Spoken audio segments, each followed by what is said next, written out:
there is going to be an energy to game time decisions that you will feel night in and night out. We're going to go through every single thing, and I've got a great team behind me that's going to help me get the job done. I want this to be the place that people come to. We are going to hit every single one of those markets that you need to know about. There is not going to be a better place, I promise you, than Game Time Decisions. We will have everything at our disposal, and we will use that to our advantage. I'm Kevin Walsh. Tune into Game Time Decisions from 6 to 8 p.m. Eastern on SportsGrid. Your gut says Miami is going to win, and you should take the over. Your gut also said your NFT selfies would only go up in value. They didn't. But your head is on SportsGrid and knows the QB is in concussion protocol. The backup has a 45 QBR against the zone coverage. The New York D has the most sacks in the league.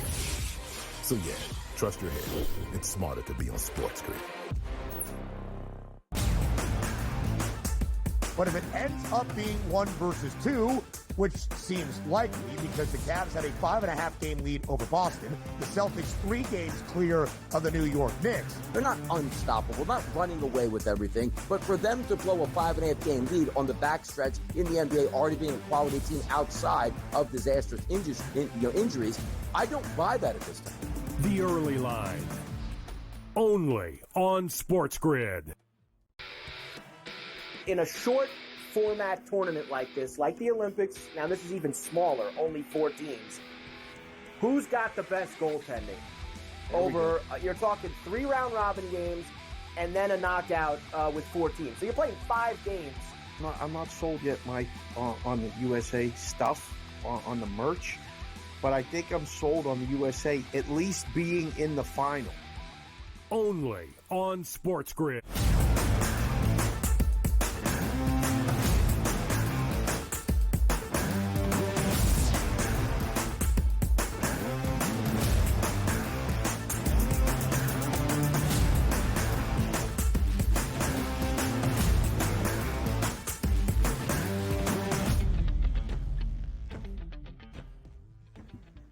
Welcome to hour number 2, live right here on this Tuesday morning on the Early Line on SportsGrid. He is Donnie right side. I am Ben Stevens. In this second hour, a focus in full on the National Football League offseason that really circulates around all 7 teams that made it into the postseason around the AFC. And a big question or 2 throughout this offseason for everybody, including the AFC champs and the team that came up just short of history and that three-peat as a Super Bowl winner in Kansas City. But we'll talk Lamar Jackson in Baltimore. We'll talk Josh Allen in the Buffalo Bills. We'll talk those wild card teams as well. And then to start off our third hour DRS, the Pittsburgh Steelers in the tricky QB situation in the Steel City. Plenty to come over these next 2 hours up until 11 a.m. Eastern on TEL.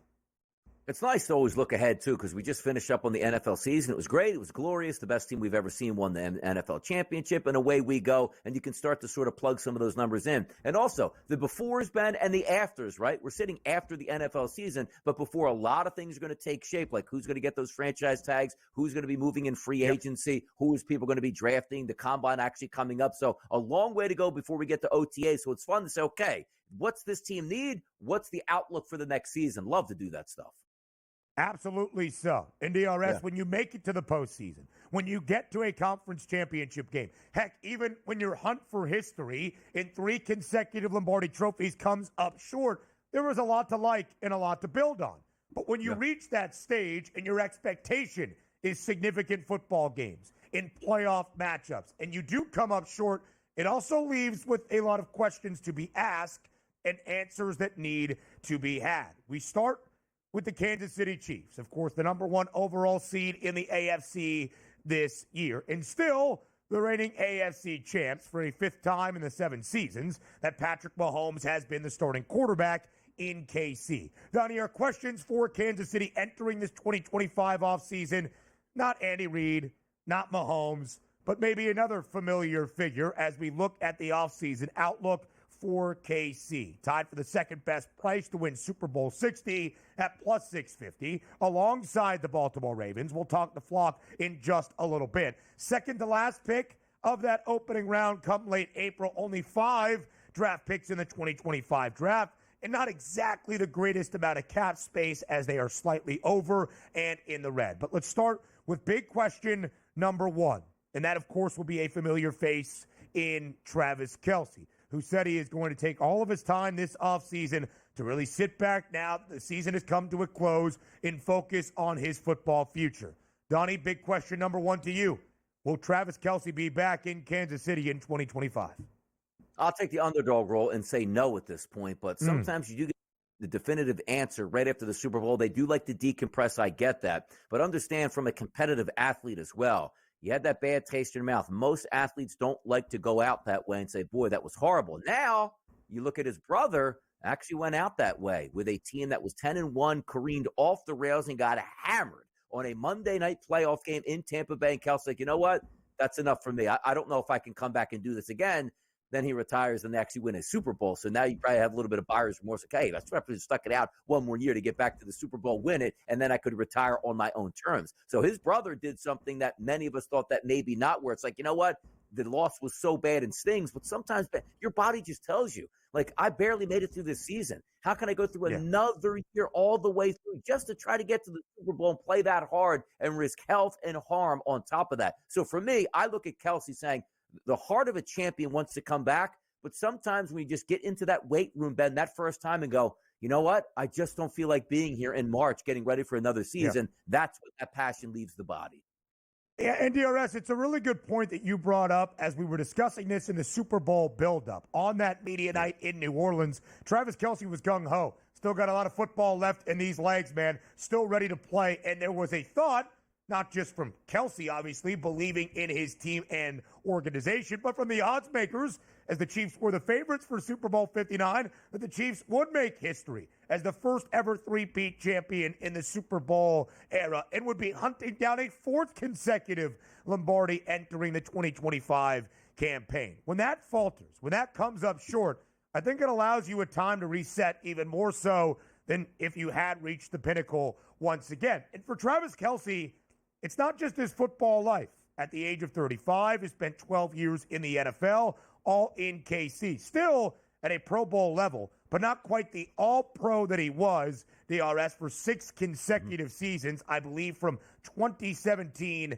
through 2022. He is still Mahomes' top target. I think I've said this a few times. 133 targets to lead the Chiefs this year. Nobody else on the roster even got to the century mark. He is still playing at a very high level. Is it the elite level that Travis Kelce had seen throughout the prime of his career? No. Can he still be a productive contributor? Absolutely. But it's not just football. It's everything else that Travis Kelce has in his life. A media darling who could sign the biggest TV deal maybe ever, much like his brother Jason, or just focus on his own podcast and still make a ton of money. And of course, a very, very famous significant other. He could ride Swift's coattails as long as he would like, DRS, and take a few years from getting his body banged up and playing football if he wanted. Ultimately, I believe Travis Kelce returns to the NFL and, of course, Kansas City in 2025, but I would not be shocked by any means if he did decide to hang it up.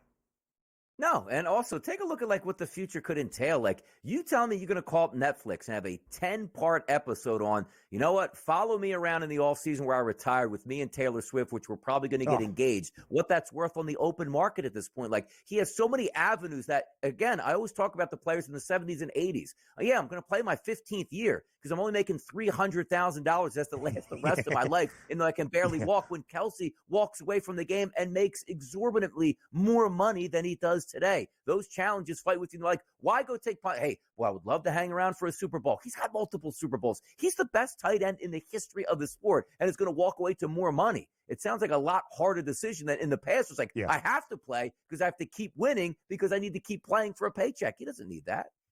I don't believe Travis Kelce's status is Kansas City's biggest question of this offseason.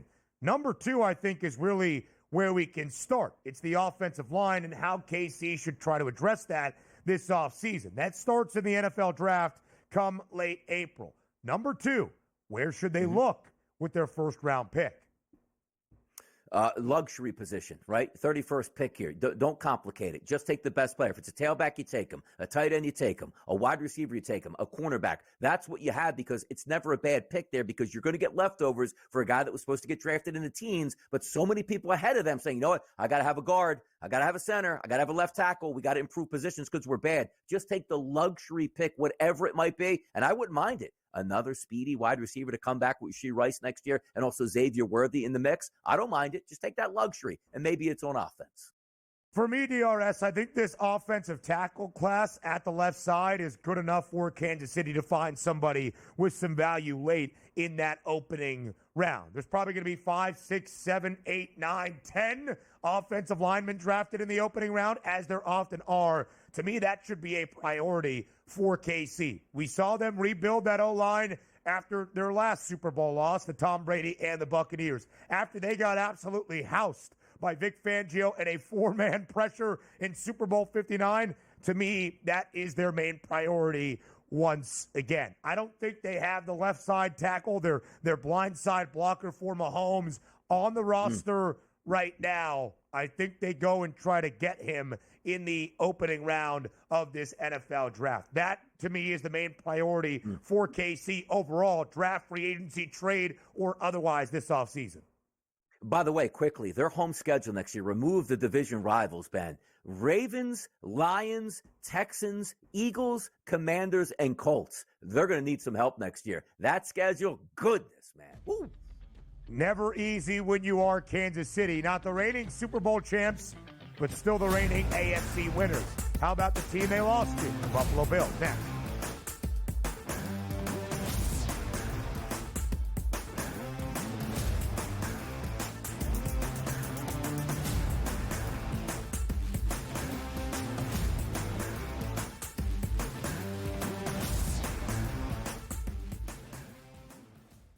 There is going to be an energy to game time decisions that you will feel night in and night out. We're going to go through every single thing, and I've got a great team behind me that's going to help me get the job done. I want this to be the place that people come to. We are going to hit every single one of those markets that you need to know about. There is not going to be a better place, I promise you, than Game Time Decisions. We will have everything at our disposal, and we will use that to our advantage. I'm Kevin Walsh. Tune into Game Time Decisions from 6 to 8 p.m. Eastern on SportsGrid.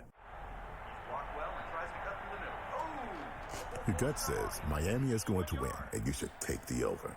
Your gut also said your NFT selfies would only go up in value. They didn't. But your head is on SportsGrid and knows the QB is in concussion protocol.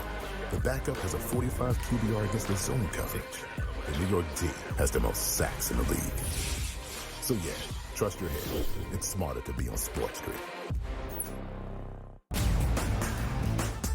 But if it ends up being 1 versus 2, which seems likely because the Cavs had a 5.5 game lead over Boston, the Celtics 3 games clear of the New York Knicks. They're not unstoppable, not running away with everything, but for them to blow a 5.5 game lead on the backstretch in the NBA, already being a quality team outside of disastrous injuries, I don't buy that at this time. The Early Line, only on SportsGrid. In a short format tournament like this, like the Olympics, now this is even smaller, only 4 teams. Who's got the best goaltending? Over, you're talking 3 round robin games and then a knockout with 4 teams. So you're playing 5 games. I'm not sold yet, Mike, on the USA stuff, on the merch, but I think I'm sold on the USA at least being in the final. Only on SportsGrid.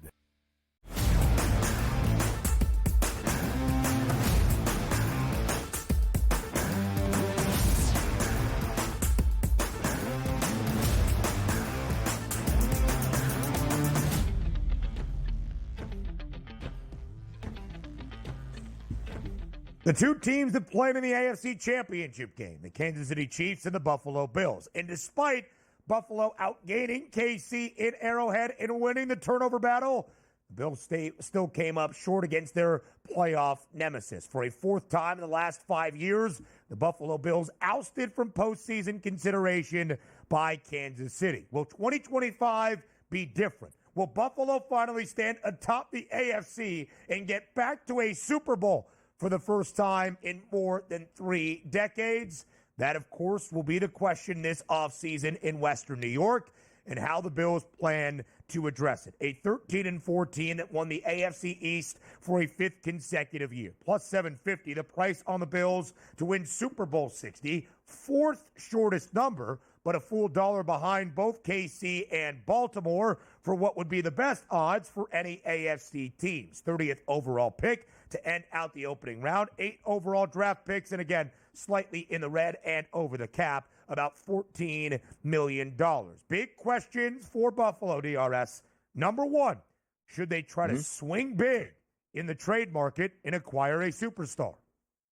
Yeah, you're right in that window right now for a Super Bowl with arguably the best quarterback in the game. You could say in Josh Allen, maybe the most talented overall. You're also looking at where they were hoping to swing big in the past. Don't you remember those rumors like, you know what, we'll pass on Christian McCaffrey. It's no big deal. It's just a running back at this point. Imagine McCaffrey with Allen just a few short years ago when he was healthy and saw what he did for the 49ers. So I do think that goes in the back. Now, they did say, okay, we can't beat Patrick Mahomes. Let's go get Von Miller. And it didn't work out in spades for them, let's just say. Quality signing, injured a lot, spent a lot of money. Wasn't worth it on the back end because why? You didn't accomplish your goal by getting to the Super Bowl. But that shouldn't stop you from heading into the 2025 season. Say, we are so close. What do we need? How did the Philadelphia Eagles absolutely crunch the Kansas City Chiefs? It's with a great pass rush and swinging for the fences, which means Myles Garrett should be target number one. Now, also when we're taking a look at, are you buying on them? I just talked about the Kansas City Chiefs, Ben, with their home schedule next year, which is tough. And also, you look at the Bills' schedule, it is. But the weight of the games that you need to win and hard to win, as we like to say,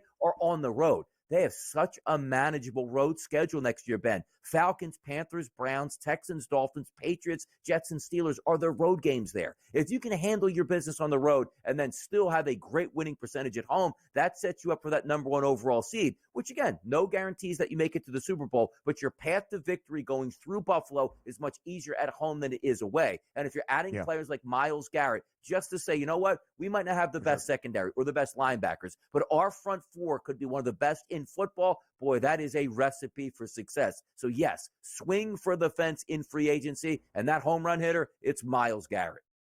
Yes, for sure. Free agency, trade market, do what you need to do.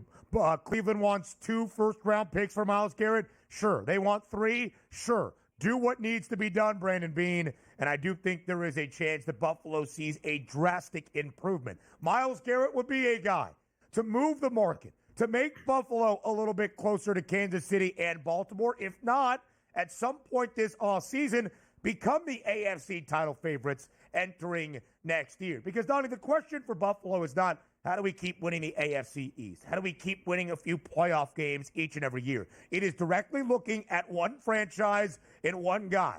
How do we beat Kansas City and Patrick Mahomes to get to a Super Bowl? If Mahomes never existed, if the Chiefs dynasty did not exist, Buffalo probably has multiple Lombardi trophies with Josh Allen at this moment. But it's not that easy. You are a prisoner of your circumstance, and Buffalo is still trying to get that playoff monkey off its back, and that, of course, is the Chiefs. So that's a yes. They should swing big in the trade market or this offseason. Question number 2, do the Bills need an elite wide receiver to take that step as well this offseason? Everybody needs one, but also you have to understand you can't just grow one out of a tree. It's like, hey, look, fantastic, a Waddle's coming to town. Like the best guy on the market, which we thought was going to be T. Higgins, that would get a ton of money, looks like he's going to be franchise tagged. So it's not as if you could just go out and say, you know what, A.J. Brown is upset in Philadelphia. Let's go pry him loose. Everybody would love that. But if they don't, what they need is competency. And again, I do give their front office credit. When they got Amari Cooper, what were we saying, Ben? Like, you know what? Good move here, rebirth, and, he's playing with a great quarterback. It just didn't work out. Keon Coleman drafted higher in the draft. Didn't work out in his rookie year. Maybe he takes that next step. We love Khalil Shakir, and we love the tight ends that they have, and certainly the wonderful quarterback that is Josh Allen. They don't need the number one wide receiver, because I'm saying that because I just don't think it's available out there. Like, does Devontae Adams shake loose from the Jets and come there? Or is that the same thing we're talking about as we just saw last year, with Amari Cooper? So for me, it's not a necessity. It would be a luxury for that to happen, but I just need basically Keon Coleman to step up and be that 1-2 punch with Khalil Shakir in the slot. Completely agree, DRS. Is it a necessity? I would say no. Would it obviously be a huge plus and benefit? Without zero doubt. There are not many elite wide receivers, assuming that T. Higgins goes back to Cincinnati either on that extension or at least giving Cincy the leg up through the franchise tag. Keenan Allen, a veteran. Would Stephon Diggs, a free agent, make his way back to Buffalo? Amari Cooper is a free agent. Brandon Cooks, Chris Godwin, but I think the Bucs will probably look to bring Godwin back this year as well and have that leg up an advantage in doing so. Again, not a necessity. Obviously would be a point of emphasis perhaps and a big swing for Buffalo. I think if they're going to make a big swing, it's trade market, it's Myles Garrett. Does Cooper Kupp do that much if you were to trade for the veteran wide receiver? I'm not so sure. But Donnie, that is the point, right, for the Bills. Can they finally take that leap in 2025? It will be the same question. More than likely, Buffalo will win 10, 11, 12 games. More than likely, Buffalo is going to win the AFC East. More than likely, Buffalo is going to win its opening round game, even if that is the divisional round. But if they see Kansas City, did they do enough this offseason to finally move past the Chiefs? To me, that will be the outstanding question and the big question for Buffalo until the answer is something different than no. Yeah, and also I like their schedule, which the schedule is half the battle. And also keep in mind last year, Ben, the NFC, what did they get? The benefit of the 9th home game. The AFC gets that favor this year. So you're looking at teams like the Buffalo Bills getting that extra home game. Maybe that plays into it because you want to get that top seed at home for the rest for the playoffs. We'll see if they can do that. Maybe if they add some extra players, that helps them along their path.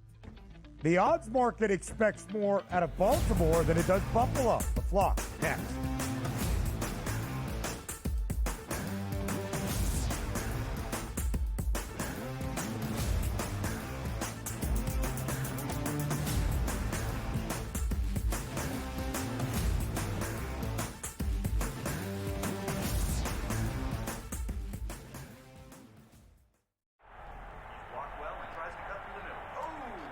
Your gut says Miami is going to win, and you should take the over. Your gut also said your NFT selfies would only go up in value. They didn't. But your head is on SportsGrid and knows the QB is in concussion protocol. The backup has a 45 QBR against the zone coverage. The New York D has the most sacks in the league. So yeah, trust your head. It's smarter to be on SportsGrid. You want me to solve all this tush-push and fourth down malarkey that goes on with the officials? Here's a crazy idea. Get rid of the worst rule in the NFL, and that is forward progress. How about this? Where I knock your ass in the ground is where the ball goes, period. Let's end this whole conversation. Like, if I drop you back 4 yards, then you lost 4 yards. If we get rid of forward progress, this tush-push and everything else is taken care of. Where I put your tail on the ground is where the ball goes. End of conversation. It's the dumbest rule and the most arbitrary rule. The only thing that is a worse call in the NFL than forward progress is the punt that goes out of bounds when you watch the official walk down the sideline having absolutely no clue where that ball crossed over. All I can think of is that Price is Right game go do-de-do-de-do, do-de-do-de-do, as he's walking down the sideline, arbitrarily trying to figure out where the ball crossed over because he's got no clue. The Early Line, only on SportsGrid. There is going to be an energy to game time decisions that you will feel night in and night out. We're going to go through every single thing, and I've got a great team behind me that's going to help me get the job done. I want this to be the place that people come to. We are going to hit every single one of those markets that you need to know about. There is not going to be a better place, I promise you, than Game Time Decisions. We will have everything at our disposal, and we will use that to our advantage. I'm Kevin Walsh. Tune into Game Time Decisions from 6 to 8 p.m. Eastern on SportsGrid.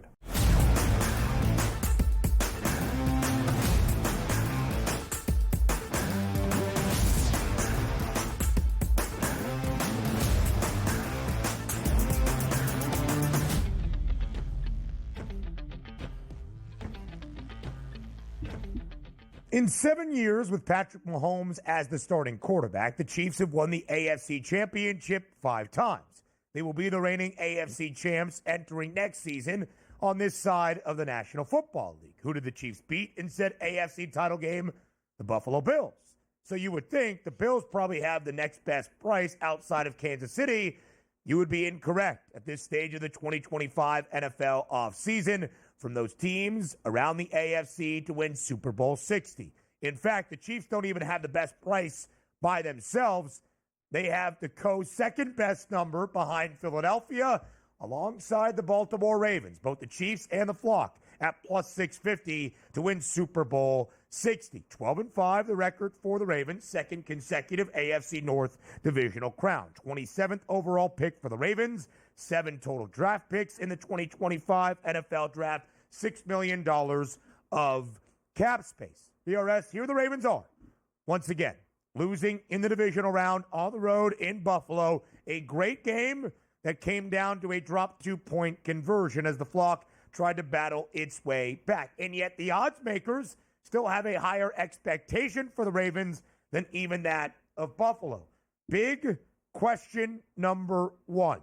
Understanding the lack of relative success Lamar Jackson has had during his tenure in the NFL, is an early playoff exit now the expectation? AKA, for some further clarification, are we done even thinking the Ravens could win an AFC championship at this stage?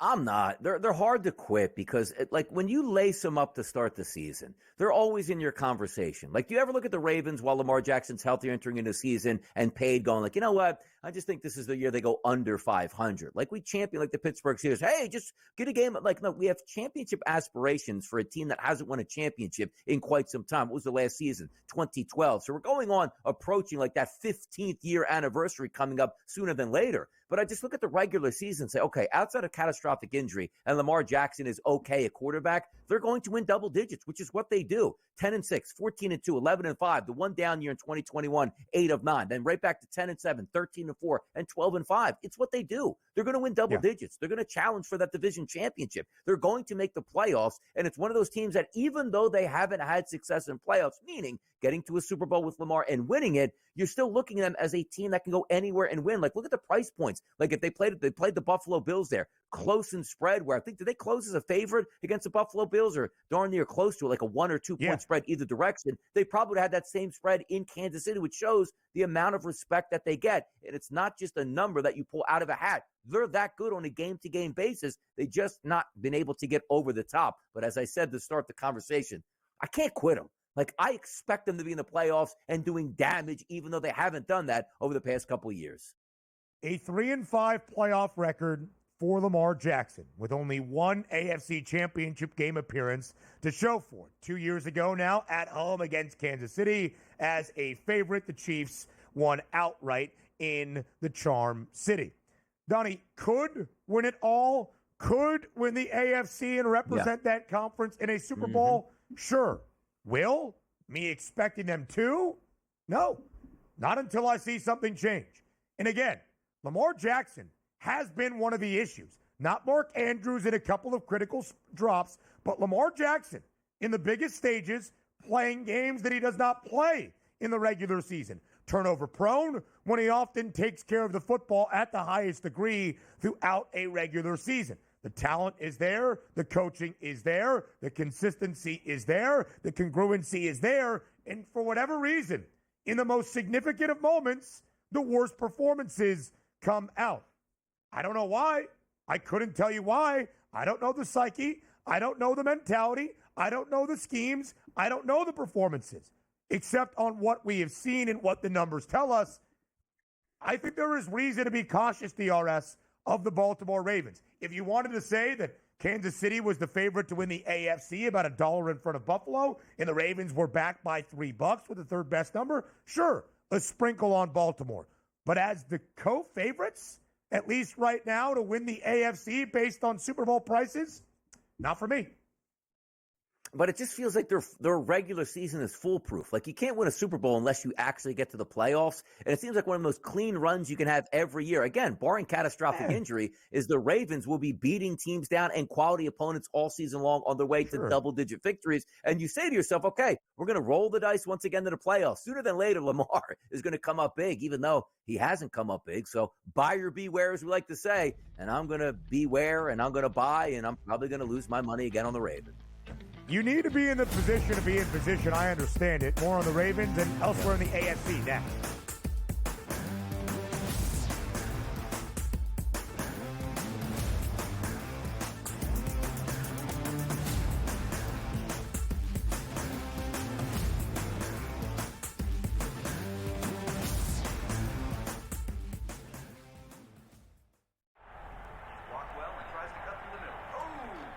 Your gut says Miami is going to win, and you should take the over. Your gut also said your NFT selfies would only go up in value. They didn't. But your head is on SportsGrid and knows the QB is in concussion protocol. The backup has a 45 QBR against the zone coverage. The New York D has the most sacks in the league. So yeah, trust your head. It's smarter to be on SportsGrid. Anyone that's been to a sporting event, the atmosphere before a game, I think Game Time Decisions has that same exact atmosphere. This is our arena.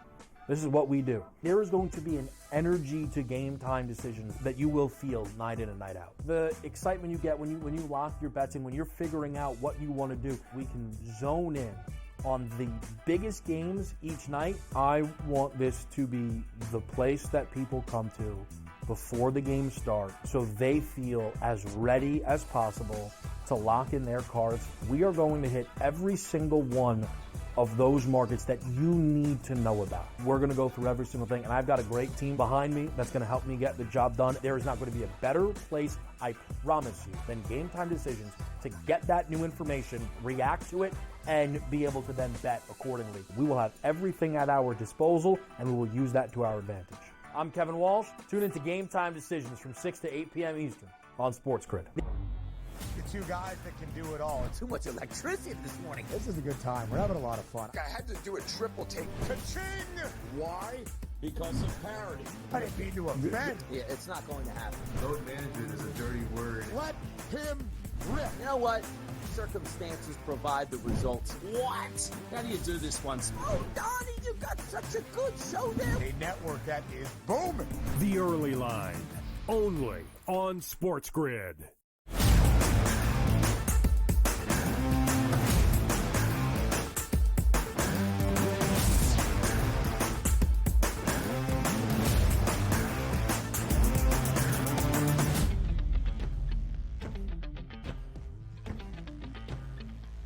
The offseason outlook for all 7 teams that made the AFC postseason continues here in this second hour. We're discussing the Baltimore Ravens at this moment, DRS, and you made a good point.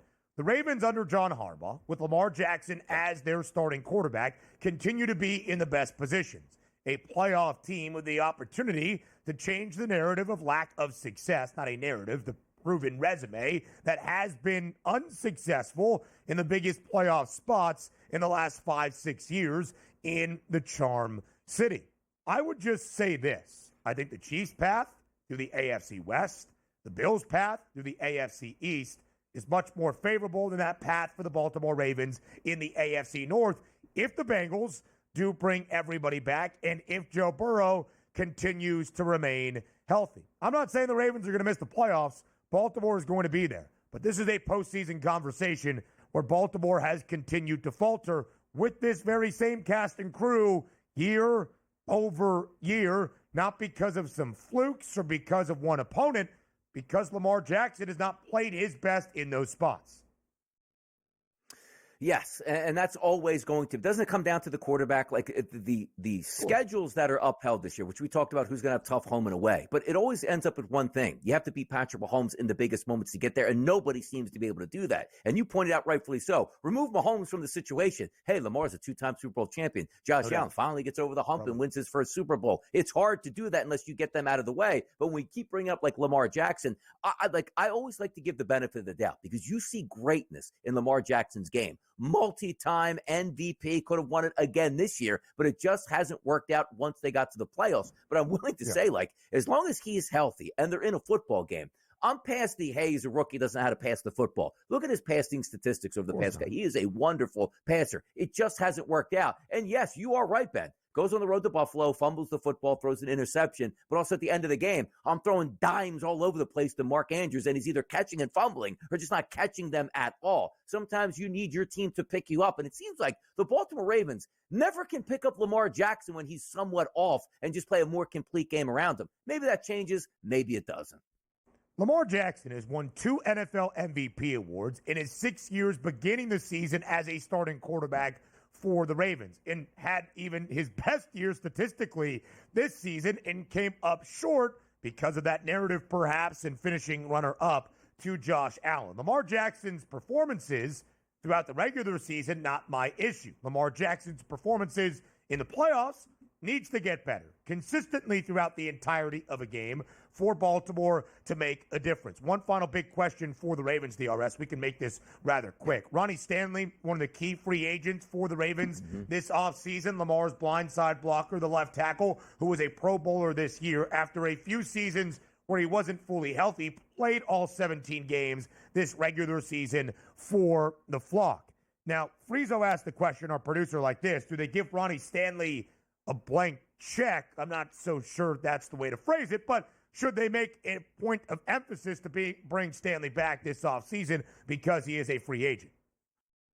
Of course you should. I mean, you want to keep that offensive line intact. It's proven fact that if you keep your offensive line intact year over year, those guys work well together. They understand the communication and also the faults that they can cover up for. Maybe my guard can't pull this way. I can't do this. So it does make some sense. But there are salary cap restraints as saying, like, yes, let's just make him the highest paid left tackle in football. I don't know if you can do that, but there are ways around it. There's salary caps where you can say, okay, I'm going to tag, I'm going to transition tag, go out and shop for your deal. But the one thing I think you can ask Lamar Jackson, would he like Ronnie Stanley back? Of course he would.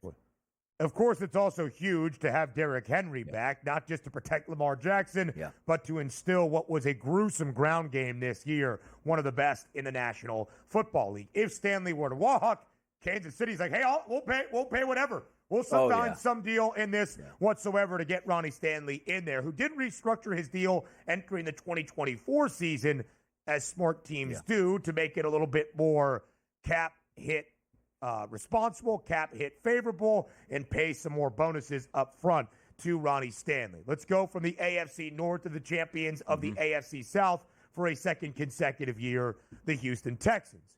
But it wasn't an overly promising season, DRS, for Houston, because the expectation entering 2024 wasn't win the AFC South. They were expected to, a minus money favorite to get that done. But could they challenge the Chiefs, the Bills, the Ravens as one of those true contenders in the AFC? They did win a playoff game in the opening round, but they went to Kansas City as nearly a double-digit favorite, and based on the closing number, slightly covered, but in a game that wasn't all that competitive. 10-7 record for the Texans. More than likely going to be booked as a minus money favorite to win the AFC South entering this year. The biggest change for the Texans now entering year number 3 of the DeMeco Ryans' tenure with C.J. Stroud at the quarterback spot as a new offensive coordinator. Nick Caley comes over after a few years working under Sean McVay in L.A. Bobby Slowick was shown the door. So big question number 1, did the Texans make the right move getting rid of Bobby Slowick? I'm going to say yes, because I do think at this point, there was just a couple years ago, Ben, that was not a healthy franchise. Everything they did looked like it was backwards. Nothing was working out. But I do think they've moved forward because of the hiring of DeMeco Ryans as your head coach. He has major input in this. And if you think DeMeco Ryans says, you know what, I think we took a step back on offense here. I think we can be better. I'm getting feedback from my players. This is the right move. I'm going to trust in that, because a couple years ago, I went like, what do you mean you're getting rid of Bobby Slowick? This guy was the next hottest candidate to be a head coach. Now all of a sudden he's not good enough for you at this point. And maybe Slowick goes to Miami as the passing game coordinator, rebuilds his career and comes back. But for me, I'm not looking at that as a detriment. There's a reason they moved on. I'm going to trust DeMeco Ryans thinks that's best for his football team, for them to get a new offensive coordinator, because the one thing is clear. The offense wasn't as smooth as the year before, but understand this too. Tank Dell goes down with a catastrophic injury. Nico Collins missed so much of the season with a hamstring injury. And Stephon Diggs, your big offseason acquisition to come over and be that veteran number 2/1A to Nico Collins, he gets injured as well. So there were a lot of things that went against the Houston Texans this year. But if they feel it was a need to move on from Slowick, I'll trust them right now. I will. C.J. Stroud was not nearly as good in his sensational rookie season. Was it a sophomore slump? Did the NFL learn the book on Stroud? Maybe. Was his offensive line awful? Yeah. That's priority number one in my estimation for the Texans this season. But even with all of this, DRS, maybe faltering slightly or disappointing slightly on some of those optimistic offseason expectations entering 2024, still think the Texans are going to be the favorites in the AFC South to win the division for a third straight year. Yeah. But what exactly is that price? Is it minus 150? Is it closer to even money? Are they still the shortest price team, but at a plus 150 price where Jacksonville and Liam Cohen aren't all that far behind? What do you believe the Texans' AFC South number will be entering 2025 when the divisional markets become available? I mean, they're going to come out as the favorite. I don't know what that's going to be because me as the handicapper goes, okay, I'm really not trusting what Tennessee is going to do next year, still in a rebuild mode. I look at Indianapolis. They're trying to figure out their quarterback. Maybe they get it together there with Richardson. But I look at the Jacksonville Jaguars and figure that they come into training camp healthy with a new outlook on offense, and they add some pieces there. They're really going to change Houston. Now, if you would have told me, Ben, hey, look at the way Houston ended the season last year. They knocked off Kansas City. Maybe they made it to the AFC Championship game and lost, but everybody was healthy. As we said, you have two catastrophic injuries at the wide receiver position that you can't just make phone calls like, hey, let's get T. Higgins in here. They're hard to replicate those moves. I like the trajectory of that organization, but I'm not as high this year, Ben, as I was last year on the Houston Texans. I think it will be close to even money, that specific AFC South price. I think it probably trickles into minus money just based on pedigree in the relative lack of strength around the AFC South. Donnie, I think both of us expect Liam Cohen to unlock Trevor Lawrence and a rather talented Jacksonville roster, that they can challenge Houston in the division. But the Colts, the Titans, for sure not. And so I do believe the Texans will be minus 125, perhaps to be that AFC South divisional favorite entering 2025.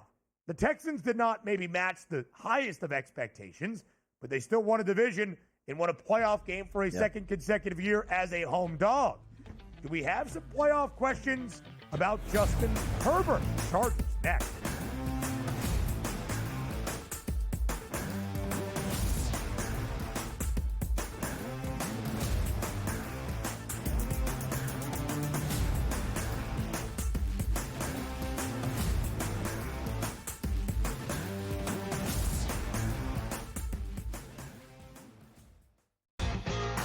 Slow play drum beat grows louder and louder every week to the point now that they're making overt references to it on the broadcast. There's plenty of other guys that have to get faster.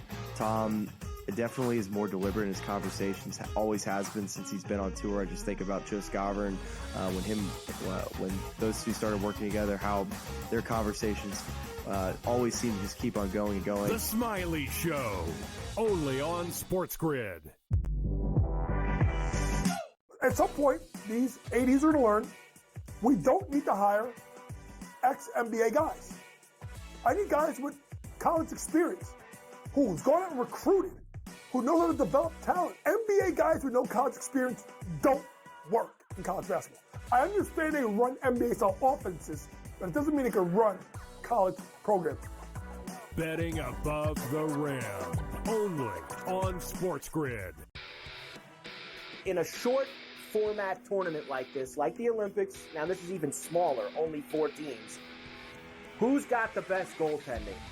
You're talking 3 round robin games and then a knockout with 4 teams. So you're playing 5 games. I'm not sold yet, Mike, on the USA stuff, on the merch, but I think I'm sold on the USA at least being in the final. Only on SportsGrid. Patino himself, in a clip that we just played, said basically the stats are not backing up the team's wins. St. John's is offensive glass. That's where a lot of opportunities for St. John's came from. St. John's does not shoot the basketball well. It might even be fair to say they shoot it poorly. They were 3 of 16 from deep last night. But it doesn't seem to matter to them. Newswire. Only on SportsGrid.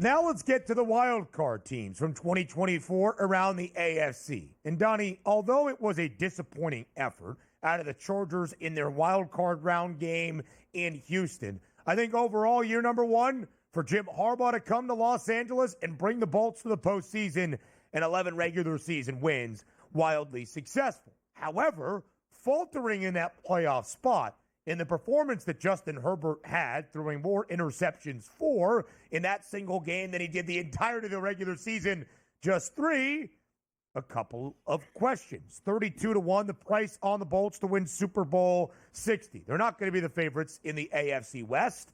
That, of course, will be Kansas City until changed otherwise. But $63 million of cap space, 22nd overall pick, 8 total draft selections in 2025. The Chargers can certainly make some moves. So question number one for LA this offseason, where on offense should the Bolts invest that money?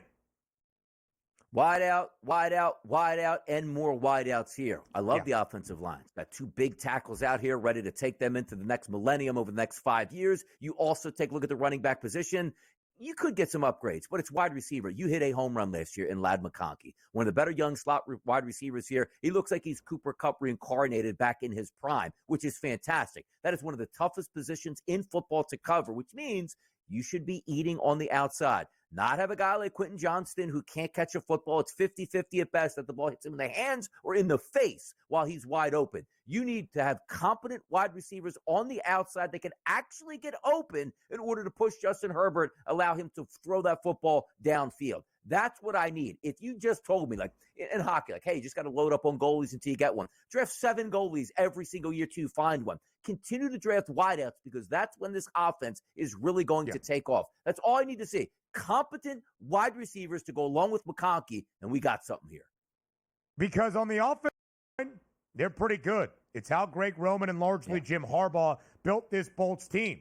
It's why they drafted Joe Alt. It's why they did not go after a wide receiver early in the opening round in 2024. The bookends of their line, Rashawn Slater, first-round pick out of Northwestern in 2021, pretty darn good. A Pro Bowler this year, back healthy and playing in 15 games. Joe Alt on the other side, a darn good rookie season with only more growth expected. J.K. Dobbins is a free agent. He was great with the Chargers this year in 2024. We'll see if he remains in 2025. Of course, the familiarity with Roman in the Harbaugh name from his days in Baltimore. But Donnie's spot on. On offense, it's receiver, and then another receiver, and then potentially another receiver to help out Justin Herbert. Ladd McConkey was basically his only guy in that AFC wildcard game against Houston. Donnie, Justin Herbert does not necessarily have the playoff track record of Lamar Jackson or Josh Allen, certainly not Patrick Mahomes, not even Joe Burrow. Only 2 wildcard games, but both were rather embarrassing. The loss in Jacksonville now in 2022, when the Chargers led 27-zip in the opening half and saw one of the largest halftime lead, or one of the largest opening half leads, just playoff leads in general, evaporate. And that drastic comeback for Jacksonville was tough. Not all on Herbert, probably more on Brandon Staley, why he is no longer the head coach in L.A. This one against the Texans, though, not a good look to throw more INTs in one playoff game than you did in the entirety of the regular season. So that's the question for L.A. Where is there room for improvement? Donnie, question number 2 for the Bolts this offseason. How far are the Chargers from the top of the AFC? They're not far off. They really aren't. Now, granted, you do have some superstar talent. If we're just talking AFC West, of course, you're going to have to overcome the Kansas City Chiefs, and then, of course, the Denver Broncos. Then you go back out east. You look at that entire AFC North. It's tough to deal with at that point. The Buffalo Bills, we understand. And also teams improving on a year-to-year basis where, let's just say, the Miami Dolphins will come from. But I like the shell of this team. I love the head coach. I love the quarterback. I just need wide receivers. Like when you watch this team play, they're always going to be equipped to win. And you're right. It was an anomaly where hey, the great thing about this Chargers team is, sure, they're not letting Justin Herbert just throw it all over the lot, but boy, when he makes plays, he makes smart decisions, and you're always going to be in football games when you don't turn it over. Case in point, the Philadelphia Eagles run through the playoffs, having, 10 turnovers go their direction, one to the opposite way. You're going to win a lot to have all of a sudden implode in game number one on the road, fresh over performance a few years ago where you imploded against the Jacksonville Jaguars. So I love the coaching staff. I think they'll get it right. And the fact that they came in instead of saying, let's just run this back with the talent that we have. You saw the house cleaning here. Let me get my guys in the building. It was successful because you made it to the playoffs. I'm looking for the next step. I'm not looking for the Chargers to be like, hey, step back this year, no big deal. No, I'm looking for them to make the playoffs and get a win or more this year in the playoffs. Jim Harbaugh is a program/franchise builder wherever he has been. At every level, he has been a collegiate or now professional head coach. FCS San Diego, great. Brought back a dormant Stanford program at the FBS level. Reinvigorated his alma mater at Michigan, of course, ending with a national championship. In the NFL, immediate success in San Francisco with the 49ers. And much the same here with the Chargers. Are they going to win the AFC West this year? No. Can they challenge the Chiefs even more so? Yes. Are they going to be a minus money favorite to make the postseason? More than likely. Donnie, that's not what the Chargers were entering this year. Win total of 8.5. And we went all around the AFC with how many quality teams there were entering 2024. And most of those remain. The Chargers weren't one of those favorites to get into the postseason. We looked at teams like the Dolphins, in the Jets, in the Bengals, the Steelers, heck, even the Browns at times in front of the Chargers. And that's where LA exceeded expectation. But once you exceed expectation, that ceiling rises, and you need to make sure you continue to live up to what that is going to be season over season. And also spending wisely. You saw $60+ million in cap space. Most would say, oh, that's absolutely fantastic. Again, it's not a great free agent market where it's like I have 5 top wide receivers we can go after. You don't want to waste that money, reinvest in the team itself. But I just trust Harbaugh's vision of what he wants to do, and I'll be fine with whatever decision he makes, which includes maybe not getting a number 1. But I do want to see them in the draft. Hey, man, just keep taking flyers, because the one thing we understand is you can't just make Quentin Johnston be a great wide receiver. You either catch the ball or you can't. The other AFC West wildcard team, Broncos, next.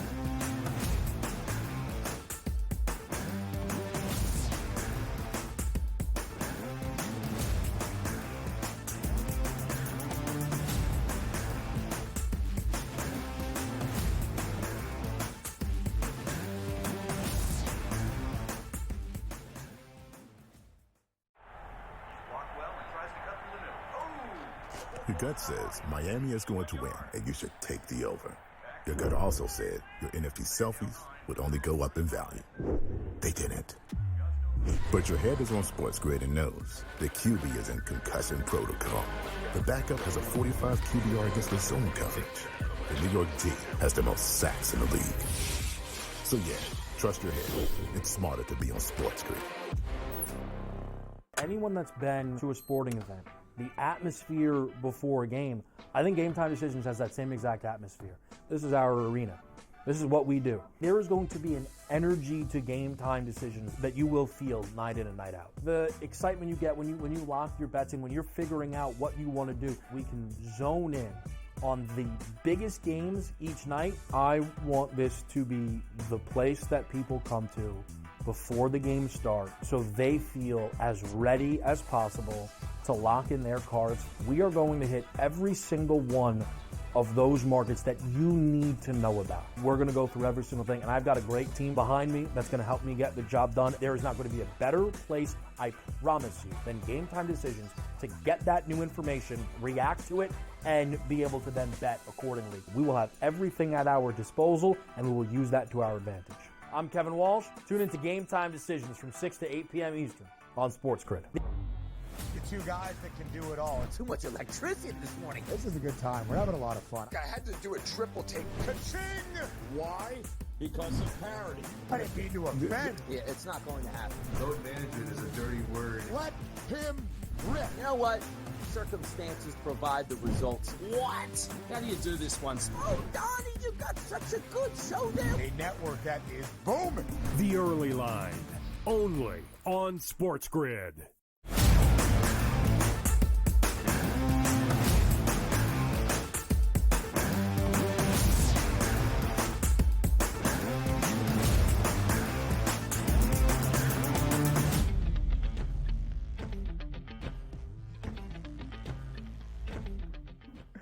Ending out this second hour as we continue our offseason outlook for all 7 teams that made the AFC postseason. 6 in this hour to start hour 3. The big question for the Pittsburgh Steelers, perhaps the only playoff team, at least certainly in the AFC, is going to have a different starting quarterback entering 2025 than they did in 2024 at either stage, either to start the season or throughout the year as well. For the Denver Broncos, DRS, you know that quarterback, Bo Nix, after a sensational rookie year under the guidance of Sean Payton.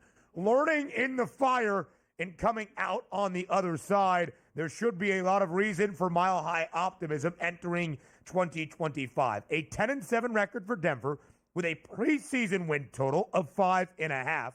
48-1 now the price to win Super Bowl 60. 20th overall pick. Some good draft capital and $34 million about of cap space this offseason. But of course, when you have a rookie quarterback perform the way that Bo Nix did, that will be the focus of the offseason, building around that QB spot. Donnie, big question number 1. Is Bo Nix more likely to regress or improve in 2025? I'm going to say improve. And yes, regression sometimes in a sophomore slump does happen because I like to say defensive coordinators are pretty smart creatures out here. They're going to have all season to find out what you did really well during the whole season and what they're going to try to take away. But understand this too. The Denver Broncos aren't a ready-made product. This was a team that was supposed to be losing in the salary cap dump that they had with Russell Wilson. And now, as you saw, over $30 million to play with, which brings me to my next question for Bo Nix is, how is he going to regress when I think the weapons around him are going to be so much better? Like, just talk about, like, let's just say where we're going in the draft. Let's just say the first-round pick is Ashton Jeanty. Boop, running game fixed right off the bat. You still have a number 1, or what you figure can be your number 1 in Cortland Sutton, a great veteran guy. Let's just say you add another wide receiver, a tight end here. You have the skeletons, I should say, of a very good football team. You just have to fill it in now. And Bo Nix, we played a lot of college football. We saw that, really benefited from that, and came right into the league where Sean Payton didn't baby him, Ben. This wasn't like, hey, man, game managed. Let's hand the football off. You're not going to throw more than 15 times, and then we'll see if we can add more to your plate late in the season. This guy was slinging it from day number 1, day number 2, not having all that much success early, but Sean Payton understood this was not about actually making the playoffs this year. This wasn't about being an ultra-competitive team. It was, let me find my quarterback and baptism by fire, and it worked out in his favor. So if I'm going to say that offense going to have more weapons, I don't think Bo Nix is taking a step back. I really don't. I don't either. Listen, I would lean more with improvement as well. The sophomore slump, I don't expect it for Bo Nix. And he has one of the brightest offensive minds still guiding him in Sean Payton that we have seen in the National Football League in the last 2.5, 3 decades in Sean Payton, who did say, hey, Bo, go out there, kid. Take a couple of lumps. First 2 games for Bo Nix, multiple interceptions in both without a single touchdown toss. Now, he had a couple of rookie moments throughout the remainder of 2024, but 29 touchdowns to 8 INTs in the final 15 games for Denver, as opposed to 0 touchdowns to 4 picks in the opening 2. I think Denver should be optimistic, but how much optimism in what is expectation? Back-to-back playoff berths? Or could, Donnie, big question number 2, could the Broncos actually win the AFC West? I don't think so yet, because I still always am going to give that nod. If we look like the pecking order, right, the Raiders are so far down you can't even see them at the bottom. But if we're talking about top, it's still the Kansas City Chiefs. But I do think the Chargers have a slight leg up on the Denver Broncos right now. But that margin for error is close between those 2 teams. Could it happen? I guess it could. But are we talking about outside of catastrophic injury? Hey, Mahomes plays the whole year. And they really good enough to knock off the Kansas City Chiefs on the length of a season and not have those down spurts where you still have a young quarterback you're hoping for? I don't know if that's going to happen. I don't think it's this year, but if they just stay on that same, look, a Super Bowl winning coach, they have a quarterback they figure is going to be young and be there for at least the next decade, improving that roster on a year-to-year basis. Why not? They were way ahead of schedule last year. I don't think that schedule jump is going to be as big as it was last year, but still be competitive enough to be in the playoffs? Absolutely. No, I do not believe the Denver Broncos are going to win the AFC West. A playoff team, sure, that should be the expectation.